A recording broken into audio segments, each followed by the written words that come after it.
ওকে, so hello everyone. আজকে একটা class আমি কন্ডাক্ট করছি, সেটা হচ্ছে ক্লাসিক্যাল কন্ডিশনিং অ্যান্ড হিউম্যান বিহেভিয়ারে যে ক্লাসিক্যাল কন্ডিশনিংয়ের যে বিভিন্ন অ্যাপ্লিকেশন। এটা হচ্ছে আমাদের ইন্ট্রোডাকশন টু সাইকোলজির one of the most important topic.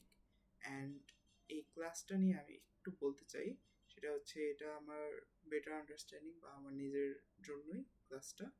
আমি এটা এডুকেশনাল পারপাস বা অন্য কোনো কারণে এটা না। অ্যান্ড এই স্লাইডগুলা আমি বাংলা ট্রান্সলেট করেছি বিভিন্ন রেফারেন্স বই এবং চ্যাটজিপিটি, জেমিনি, এগুলোর হেল্প নিয়ে। অ্যান্ড আমি আছি নীরব মরণ, psychic 61, and Dhaka university psychology ডিপার্টমেন্টের একজন শিক্ষার্থী হিসেবে। সো শুরু করা যেতে পারে। প্রথমেই আমরা একজন মানুষের পরিচয় জানব, যিনি হচ্ছে ইভান প্যাভলভ। প্যাভলভ হচ্ছে একজন রুশ স্নায়ুবিজ্ঞানী এবং ফিজিওলজিস্ট, অ্যান্ড তিনি একজন নোবেল লরিয়েট অলসো। লাইক তিনি যেহেতু একজন ফিজিওলজিস্ট ছিলেন, সো তিনি হচ্ছে তার ডাইজেস্টিভ সিস্টেমের উপর অনেক কাজ করেছিলেন। লাইক ফার্স্টে তিনি ডগ দিয়ে এক্সপেরিমেন্ট করেন অ্যান্ড দেন মানে হিউম্যান ফিজিওলজি নিয়ে অনেক কাজ করেছেন। অ্যান্ড তিনি এই ডাইজেস্টিভ সিস্টেমের উপর কাজ করতে করতেই এই ক্লাসিক্যাল কন্ডিশনিংটা আবিষ্কার করেন, যেটা সাইকোলজির একটা মূল স্তম্ভ হিসেবে আমরা বলতে পারি। অ্যান্ড সাইকোলজিতে ক্লাসিক্যাল কন্ডিশনিংটা এখন ওতপ্রোতভাবে জড়িত, এবং নট লাইক দ্যাট যে এটা জাস্ট ডগের উপর কাজ করে, এটা human or any mammals like যারা স্তন্যপায়ী প্রাণী তাদের উপরেও আমরা কাজ করতে পারি। সো এখানে একটা কমিক ছবি দেওয়া আছে, লাইক ডগ, স্যালিভেশন, বেল, ঘন্টা, মিস্টার প্যাভলভ, সব কিছুই আছে, যেগুলো নিয়ে আমরা পরের স্লাইডগুলোতে আরও কথা বলবো। সো যাই আমরা। তার যে গবেষণার লক্ষ্য সেটা হচ্ছে কুকুরের যে লালা নিঃসরণ করে। লাইক আমরা কোনো মাউথ ওয়াটারিং জিনিস দেখলে কি করি, আমাদের লালা বের হয়। লাইক তেঁতুলের রস, রাস্তার ফুচকা, আরও কি হতে পারে, বিভিন্ন আচার, এগুলো দেখে আমাদের লালা নিঃসরণ হয়। সো এটা কেন হয় সেটা হচ্ছে প্যাথোলজি গবেষণার বিষয় ছিল।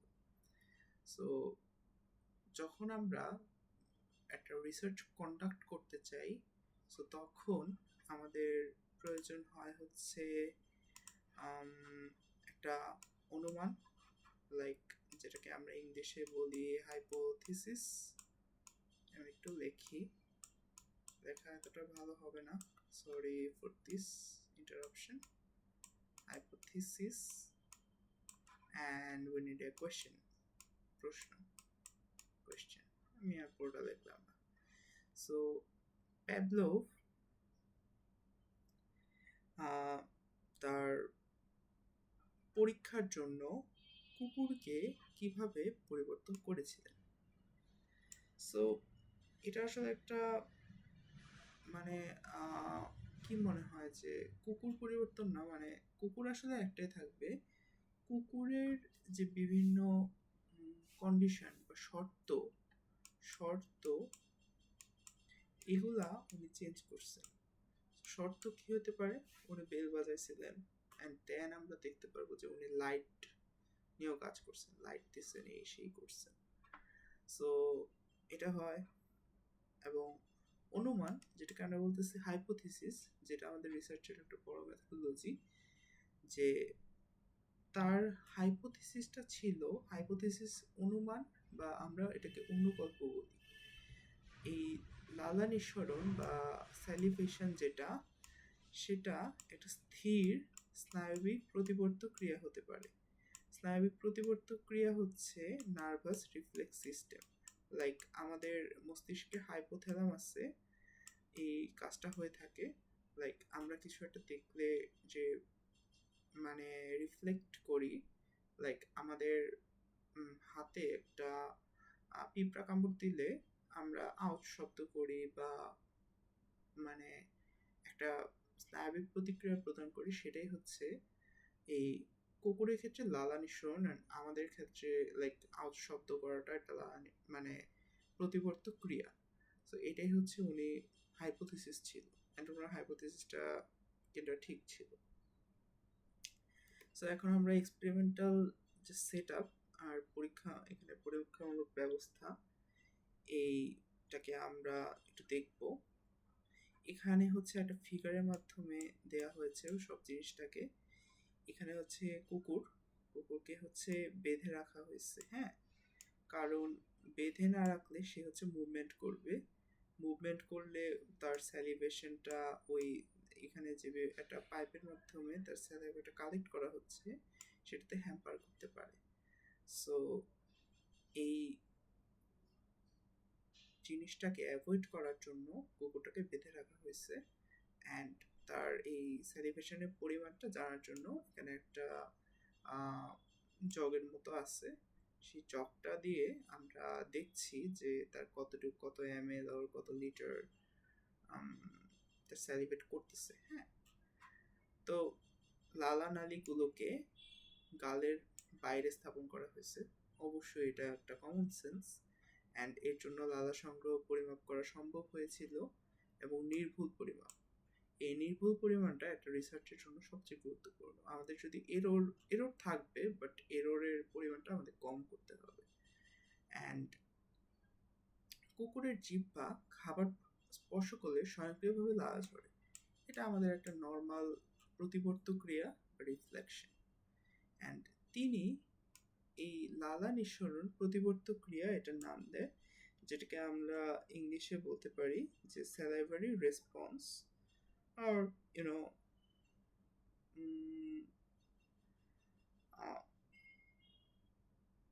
salivary response। and এই ক্রিয়াটা হচ্ছে তিনি বলেন অশর্তাধীন, মানে হচ্ছে আনকন্ডিশন একটা স্বাভাবিক প্রতিক্রিয়া। অ্যান্ড এই স্যালিভেশন রিফ্লেক্স যেটা, এই স্যালিভেশন রিফ্লেক্সটা এই কুকুরের ক্ষেত্রে যথেষ্ট ইম্পর্ট্যান্ট একটা জিনিস। এবং তখনকার তো আমাদের সময় এত একটা সায়েন্স মানে প্রচলিত ছিল না, এত যন্ত্রপাতিও ছিল না। সো তখন এই আবিষ্কারটা যথেষ্ট মানে একটা ভ্যালুয়েবল আবিষ্কার ছিল।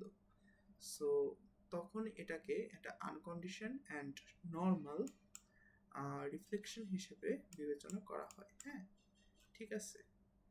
সো তিনি যখন এই রিসার্চটা কন্ডাক্ট করেন, তো তখন তিনি কিছু লাইক এক্সট্রাঅর্ডিনারি জিনিস দেখতে পান। হ্যাঁ, এক্সট্রাঅর্ডিনারি বলতে আমরা কি বুঝি, মানে যেটা আমি আনএক্সপেক্টেডলি হয়, হ্যাঁ। সো এই জিনিসটা উনি দেখেন। সো এখন দেখি উনি কি দেখেন। সো একটা টাইম পরে দেখা যায় খাবার দেওয়ার আগেই কুকুরের লালা ঝরা শুরু হয়, ঠিক আছে। অ্যান্ড খাবারের প্রত্যাশা লালা ঝরানোর কারণ ছিল গুড, কারণ এই খাবারের প্রত্যাশা মানে আমি যখন রিপিটেডলি একটা টাস্ক তাকে দিতেই আসি, সে মনে করে যে তখন খাবারের যে প্রত্যাশা এটাই লালা ঝরাতে শুরু করে। লাইক এখন আমি যদি ফুচকা বা অন্য কোনো ওই আচার টাচারের কথা চিন্তা করি, আপনি লালা ঝরতেই পারে। লাইক এটা ক্লাসিক্যাল কন্ডিশনিং এর একটা অ্যাপ্লিকেশন। সো পেভলভ বুঝতে পারলেন যে কুকুররা বিভিন্ন সংকেতকে খাওয়ার সাথে যুক্ত করতে দেখেছে। অ্যান্ড এখানে এই সংকেতটা ছিল হচ্ছে বেলের শব্দ। লাইক বেল কিরকম করে, টিক টিক টিক টিক শব্দ, বেল টিক টিক, ঠিক আছে। সো এখন এখানে একটা কোয়েশ্চেন আসতে পারে আমাদের মাথায়, এবং হয়তো এসেছে যে এটি প্যাভলভের মূল অনুমানকে কিভাবে প্রভাবিত করে। অনুমান হচ্ছে ওই যে হাইপোথিসিসটা, লাইক এটা একটা স্থির প্রতিবর্তক ক্রিয়া, এটাকে কিভাবে প্রভাবিত করছে, সেটা আমাদের কোয়েশ্চেন। সো এই কোয়েশ্চেনের আনসার আমরা খুঁজবো, ঠিক আছে? সো প্যাভলভ নতুন একটা পদ্ধতি দিয়ে কুকুরটাকে টেস্ট করা শুরু করেন। সো পরীক্ষকদের দেখার পথ বন্ধ করার জন্য পর্দা টাঙায় দেন কুকুরের সামনে, যাতে কুকুর কিছু দেখতে না পারে। সো খাওয়ানোর সাথে একটা সম্পর্কহীন উদ্দীপক, এটাকে ইংলিশ করা হলে বলা হয় আনকন্ডিশনাল স্টিমুলি। এই কারণে আমাদের ইংলিশ টার্মটা বেশি প্রয়োজন। এটা হচ্ছে ঘন্টার টিকটিক শব্দ, অ্যান্ড এটার উদ্দেশ্য ছিল শেখার যে প্রক্রিয়া সেটাকে নিয়ন্ত্রণ ও পর্যবেক্ষণ করা, ঠিক আছে? মানে এই ঘন্টার টিকটিক শব্দের সাথে এই জিনিসটা কতটুকু রিলেভেন্ট সেটা বোঝা। So initially at the primary stage কুকুরদের শুধু খাবার দেখলেই লালা ঝরতো, ইটস এ নর্মাল থিং। কিন্তু আফটার রিপিটেডলি ট্রাইং কুকুররা ঘন্টার টিকটিক শব্দের সাথে খাবারকে যুক্ত করতে শুরু করে। মানে কথা হচ্ছে কোনটা খাবার আর কোনটা টিকটিক শব্দ এই জিনিসটা তার কাছে মুখ্য বিষয় না। ঘন্টার টিকটিক শব্দের সাথে সাথে যে খাবার আসতেছিল, once upon a time food মানে এই খাবার আসাটা স্টপ হয়ে যায়। এই স্টপ হওয়ার পরে জাস্ট টিক টিক শব্দের এই পরিপ্রেক্ষিতেই এই কুকুর স্যালিভেশন করা শুরু করে। সো এটা কি একটু অদ্ভুত কিছু না? অবভিয়াসলি এটা একটা অদ্ভুত জিনিস। সো এটার কারণ কি, অ্যান্ড এটা হিউম্যান অ্যাপ্লিকেশনটাই কি, সেটা আমরা সামনের দিকে যাচ্ছি অ্যান্ড আমরা শিখতে পারবো। শর্তাধীন প্রতিবর্তক ক্রিয়া মানে কন্ডিশন রিফ্লেকশন। এটাকে আমি যদি ইংলিশ করি, কারণ আমার ইংলিশটা বেশি প্রয়োজন, ঠিক আছে? তো ইটস কন্ডিশন রিফ্লেক্স, অ্যান্ড এই জায়গাতে প্যাভলভ এই প্রতিক্রিয়াটাকে কন্ডিশন রিফ্লেকশন নামের নাম দেন, এটা তো অবশ্যই। অ্যান্ড ঘণ্টার ধ্বনি, এটা হচ্ছে বেলের যে টিকটিক শব্দ, শর্তাধীন উদ্দীপক হয়ে ওঠে। কারণ এটাকে দিয়েই আমি হচ্ছে মানে শর্তাধীন, দ্যাট মিনস এটা হচ্ছে কন্ডিশন, মানে এইটা বাজলেই কুকুর লালা মানে ঝাড়া শুরু করে থাকে, এরকম না, ঠিক আছে? এই ঘণ্টার ধ্বনিতে লালা নিঃসরণ এটি শর্তাধীন প্রতিক্রিয়া, মানে হচ্ছে কন্ডিশন রেসপন্স, ঠিক আছে? তো এখানে আমি একটা ফিগার দিয়েছি এ থেকে অ্যাড করে। বিফোর কন্ডিশনিং এই জিনিসটা ছিল হচ্ছে আনকন্ডিশন স্টিমুলাস, মানে স্টিমুলাস মানে হচ্ছে উদ্দীপনা, ঠিক আছে? মানে এটার তো কোনো মানে শর্ত নাই যে খাবার আসতে তো এরকম কিছু লাগে না, খাবার দেখে সে স্যালিভেশন করতেছে, নর্মাল জিনিস। আর এই বিফোর কন্ডিশনিংয়েই একটা নিউট্রাল স্টিমুলাস ছিল, যেটা হচ্ছে ঘণ্টার ধ্বনি। এই ঘণ্টার ধ্বনিটা একটা নিরপেক্ষ উদ্দীপনা হিসেবে কাজ করছে, বাট সে কোনো স্যালিভেশন করছে না। বাট ডিউরিং কন্ডিশনিং এই ঘণ্টার ধ্বনিটা আছে এবং এই খাবারটাও আছে, দুইটা একটা অ্যাসোসিয়েশন, মানে হচ্ছে একত্রীকরণে স্যালিভেশন হচ্ছে, ভালো কথা। কিন্তু আফটার কন্ডিশনিং যেটা আমাদের মুখ্য প্রবলেমের সৃষ্টি করেছে বা মুখ্য কোশ্চেনের সৃষ্টি করেছে, যেটা হচ্ছে সে এই ঘণ্টার ধ্বনিতেই স্যালিভেশন করতেছে, কিন্তু এটা তো করার কথা না, ঠিক আছে? সো আগেও এটাই বলেছি, অ্যান্ড এখানে আমরা কিছু টার্মের সাথে পরিচিত হচ্ছি। 4টা টার্মই আছে জাস্ট, যে আনকন্ডিশন স্টিমুলাস মানে হচ্ছে যেটা শর্তের অধীন নয় এমন একটা উদ্দীপক, সেটা হচ্ছে খাবার। অ্যান্ড শর্তের অধীন নয় এমন একটা রেসপন্স হচ্ছে ন্যাচারাল স্যালিভেশন। এটা তো হবেই, মানে এটা তো প্রকৃতির নিয়ম অনুযায়ী হচ্ছে। অ্যান্ড কন্ডিশন যে স্টিমুলাস মানে যেটা শর্তাধীন একটা উদ্দীপক, সেটা হচ্ছে বেলের যে শব্দটা, অ্যান্ড কন্ডিশন রেসপন্সও হবে লার্ন সেলিব্রেশন। মানে এটাকে আমরা একটা সিওডো সেলিব্রেশন বলতে পারি কি? সিওডো সেলিব্রেশন বা সিওডোকে আমি যদি বাংলা করি সেটা হয় হচ্ছে ভ্রান্ত একটা সেলিব্রেশন। ভ্রান্ত বাংলা করলে, হ্যাঁ, ভ্রান্ত একটা সেলিব্রেশন। ঠিক আছে, ওকে। সো প্যাভলভের যে কি বলে ফাইন্ডিংসগুলা বা যে রেজাল্ট, এই রেজাল্ট উপরে একটু লেখা দরকার ছিল যে রেজাল্ট কি কি বা ফলাফল। যাই হোক, রেজাল্ট হচ্ছে প্যাভলভ আবিষ্কার করেন যে কুকুরকে বিভিন্ন উদ্দীপকের সাথে শর্তাধীন করা যেতে পারে। হ্যাঁ, আমি কিন্তু মানুষকেও করতে পারি, যেহেতু কুকুরকেও করতে পারতেছি। আলো, শব্দ, স্পর্শ সবই শর্তাধীন উদ্দীপক। লাইক অনেক সময় আমরা যদি কুকুরকে আদর করি তখন কুকুর একটু কাকাও শব্দ করে, আর একটু অনেক সময় খুশি হয়। এক্ষেত্রে সেটা একটা শর্তাধীন উদ্দীপক এবং তিনি ট্রাস্ট করতেন যেটা একটা মৌলিক শিখন প্রক্রিয়া। ঠিক আছে, এই মৌলিক শিখন প্রক্রিয়া মানে এটা হচ্ছে একটা লার্নিং প্রসেস। আমাদের এই চ্যাপ্টারটার নামই হচ্ছে লার্নিং, অ্যান্ড কুকুরকে এভাবে আমরা শিখাইতে পারতেছি যে এই শব্দ করলেই, টিং টিং শব্দ করলেই তোমার খাবার আসতেছে। ঠিক আছে, সো আমরা সাইকোলজিতে কেন এটা পড়ছি, কোয়েশ্চেন আসতে পারে। সো কোয়েশ্চেনটাই এখানে আমি লিখলাম যে এটা মানুষ সহ অন্যান্য স্তন্যপায়ী প্রাণী। এখন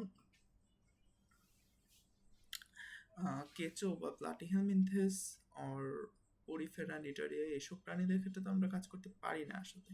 সেখানে আমরা ম্যামাল নিয়ে কাজ করতে পারি কারণ তাদের নার্ভাস সিস্টেমটা উন্নত। সো প্লাটিহেল ইন ফিউচার হয়তো হইতে পারে যে আমরা প্লাটিহেলমিনথেস অর এভিস এদেরকে নিয়ে কাজ করছি। এভিসদেরকে নিয়ে কাজ হচ্ছে যারা একটু ধরনের, বাট আর্থ্রোপোডস ওদেরকে নিয়ে আমরা কিন্তু কাজ করছি না এতটা, কারণ আমাদের দরকার নেই। কারণ হিউম্যান ট্রায়াল জরুরি সবার আগে, because we have to improve the human kind. So এটাই, আমি পরের পেজে যাচ্ছি। সো এখানে এক্সটিংশন যাবো এখন।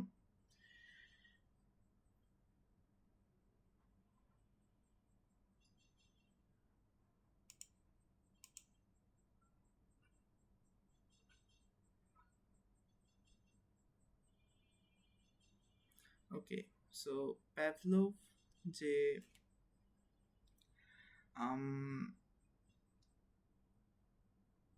অনুবন্ধিত, অনুবন্ধিত কথাটার অর্থ হচ্ছে কন্ডিশনটি মানে শর্তাধীন বলা যায় আর কি।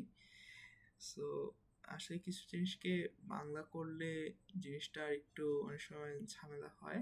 সো এই জন্য এটা হচ্ছে বেসিক্যালি অনুবন্ধিত প্রতিক্রিয়া, যেটা হচ্ছে কন্ডিশন টু রেসপন্স। এটাকে সিআর দিয়ে প্রকাশ করা বেটার হবে, কারণ আমাদের এভাবে প্রকাশ করতে হবে।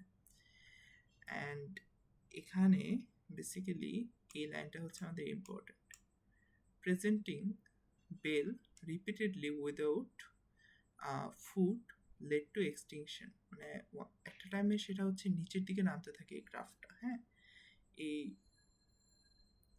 সিএস আর এখানে আমি যদি এই গ্রাফটা দেখি, সিএস আর ইউসিএস মানে যখন ফুড আর বেল একসাথে বাঁচতেছিল তখন কিন্তু একটা টাইমে সেটা একদম পিক পয়েন্টে উঠে যায়। এটা হচ্ছে গ্রাফের পিক পয়েন্ট, হ্যাঁ, মানে সর্বোচ্চ। কিন্তু যখনই আমি খাবার দেওয়াটা বন্ধ করে দিই অ্যান্ড হচ্ছে এই জাস্ট খালি বেলটে বাজাতে থাকি, সো একটা টাইমে কিন্তু এই নিচে নিচে নামতে নামতে এটা হচ্ছে টেন্স টু জিরো হয়ে যায়। হ্যাঁ, টেন্স টু জিরো আর কিছু ক্ষেত্রে জিরোই হয়ে যায়। সো এটাই আসলে এই গ্রাফটা দিয়ে বোঝানো হয়েছে, এটাকে আমরা বলছি হচ্ছে extension graph. So spontaneous recovery এই টার্মটার সাথে আমাদের পরিচিত হতে হবে। এই মানে আফটার দ্য এক্সটিংশন অর্থাৎ বিলুপ্তির পরে আমাদের হচ্ছে এই সিআর মানে কন্ডিশন রেসপন্স মানে সেলিব্রেশন, যেটা মানে লার্ন সেলিব্রেশন, মানে যেটাকে আমি সিউডো সেলিব্রেশন বলতেছি, এটা পুনরায় আবির্ভূত হতে পারে। এবং পেভলভ এটাকে বলছে হচ্ছে স্বতঃস্ফূর্ত পুনরুদ্ধার, বা এটাকে আমরা ইংলিশে হচ্ছে স্পন্টেনিয়াস রিকভারি, SR। এবং যেটা ইন্ডিকেট করে যে বিলুপ্তির সময় শিখন সম্পূর্ণরূপে মুছে যায় না। এই কথাটা কিন্তু বেশি ইম্পর্ট্যান্ট, কারণ একটা জিনিস এক্সটিংশন হয়ে গেলে কিন্তু ফুলি চলে যাবে না, ঠিক আছে? এটা আমাদের হিউম্যান মানে এটাকে মানে আমাদের সমাজ সমাজেও কথাটা সত্য, নট লাইক দ্যাট যে এটা খালি ক্লাসিক্যাল কন্ডিশনিং সত্য। কুকুররা একই রকম কিন্তু হুবহু এক নয় এমন উদ্দীপকে সাড়া দিত, লাইক ঘন্টার টিকটিক শব্দের বিভিন্ন তীক্ষ্ণতা, সেই তীক্ষ্ণতাটা মানে এটার ফ্রিকোয়েন্সি বেশি হতে পারে, কম হতে পারে। লাইক আমি যদি মানে আমরা জানি কুকুর হচ্ছে আল্ট্রাসাউন্ডও শুনতে পারে, ইনফ্রাসাউন্ডও শুনতে পারে। সো একটা আমি আল্ট্রাসাউন্ডে দিলাম আর একটা ইনফ্রাসাউন্ডে দিলাম, তখন কিন্তু সে ভিন্ন প্রতিক্রিয়া দিতেই পারে। ইট ইজ নট ইম্পসিবল, ঠিক আছে? সো স্টিমুলাস ডিসক্রিমিনেশন, এটাই হচ্ছে আগে বলা হয়েছিল যে কুকুররা একই রকমের উদ্দীপকের মধ্যে পার্থক্য করতে শিখতে পারে, এবং 150 বিপিএম, বিপিএম মানে হচ্ছে beat beat per minute, like say 150 বিপিএমে, মানে এটা একটা জাস্ট এক্সাম্পল দেওয়া হয়েছে যে 150 বিপিএমে লালা ঝরায়, বাট 90 বিপিএমে সে লালা ঝরাচ্ছে না, এটা হতেই পারে, ঠিক আছে? সো প্রদর্শিত প্রাণীরা সুনির্দিষ্ট সংযোগ স্থাপন করতে পারে এই ওই কি বলে ওই ঘন্টার শব্দ এবং ওই কন্ডিশনাল স্টিমুলি এগুলোর সাথে, ঠিক আছে? সো এখন হচ্ছে হায়ার অর্ডার কন্ডিশনিং।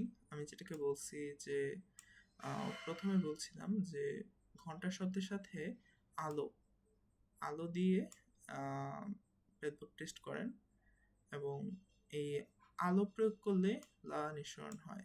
এটাও কিন্তু শিখন প্রক্রিয়ার একটা কমপ্লেক্সিটি প্রদর্শন করে, কারণ ফার্স্টে একটা জিনিস ছিল, পরে দুইটা জিনিস, এখন আবার তিনটা জিনিস।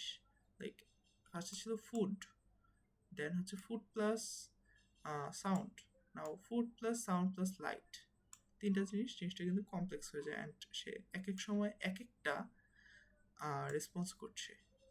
অ্যান্ড একটা টাইম পরে এই রেসপন্সের গ্রাফটা এরকম ছিল না, ঊর্ধ্বমুখী, অ্যান্ড আবার বন্ধ করার পরে জিরোর দিকে চলে যাচ্ছে। সো আলটিমেটলি সব জিনিসটা একটা মানে কমপ্লেক্সিটি প্রদর্শন করতেছে, এটাই বলা হয়েছে হায়ার অর্ডার কন্ডিশনিং। সো এটা মনোবিজ্ঞানে কিছু প্রয়োগ আছে আমাদের সাইকোলজিতে। মাদকাসক্তির চিকিৎসা আমরা এটা করি, মানে ইউজ করি, লাইক তাকে ওই মাদকাসক্ত ব্যক্তিকে বিভিন্ন কাউন্সেলিং করার সময় এই ক্লাসিক্যাল কন্ডিশনিংয়ের প্রয়োগ করা হয়। অ্যান্ড এখানে আমি একটা ফিগার দিয়েছি, লাইক একটা বেবি মাউসকে দেখে, মাউস মানে হচ্ছে ইঁদুর, ইঁদুর হচ্ছে কন্ডিশন স্টিমুলি, মানে শর্ত যেটার আছে, এই জাস্ট ইঁদুরটাকে দেখে সে কিন্তু কোনো রেসপন্স দিচ্ছে না, মানে সে ভয় পাচ্ছে না। হ্যাঁ, প্রথমে ইন দ্য ফার্স্ট কেস। হ্যাঁ, তো এই ইঁদুরের সাথে যখন একটা আমি লাউড নয়েজ যুক্ত করে দিলাম, তখন সে কিন্তু বাচ্চা ভয় পাচ্ছে, ভালো কথা। তো এই লাউড নয়েজটা আবার আমি রিমুভ করার পরে জাস্ট ইঁদুর দেখেই কিন্তু বাচ্চাটা ভয় পেয়ে যাচ্ছে। এখন ইঁদুর দেখলে একটা প্রাপ্তবয়স্ক মানুষ ভয় পায়, লাইক ইঁদুর কামড় দেওয়ার সময় বিভিন্ন রোগ ব্যাধি হয়, অনেকের সূচিপড়ে থাকে।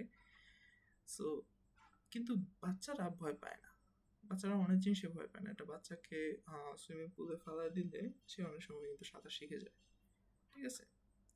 যাই হোক, এটা দিয়ে একটা উদাহরণ দেওয়া হয়েছে। সো এই মনোবিজ্ঞানের যে প্রয়োগ আছে ক্লাসিক্যাল কন্ডিশনিংয়ে, আচরণ পরিবর্তন, এটাও ক্লাসিক্যাল কন্ডিশনিং।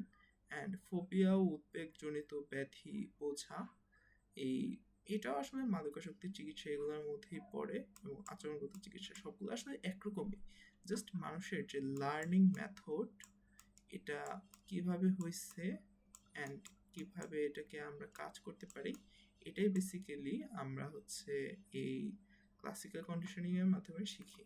সেখানে আরও কিছু আছে, আমি এটা লিখে দিয়েছি। হাসপাতালের ভয়, যে শিশু বেদনাদায়ক ইঞ্জেকশনের অভিজ্ঞতা, সে শুধু ডাক্তার দেখলেই ঘাবড়ে যেতে পারে, এগুলো সবগুলোই মোটামুটি একরকমই আসলে।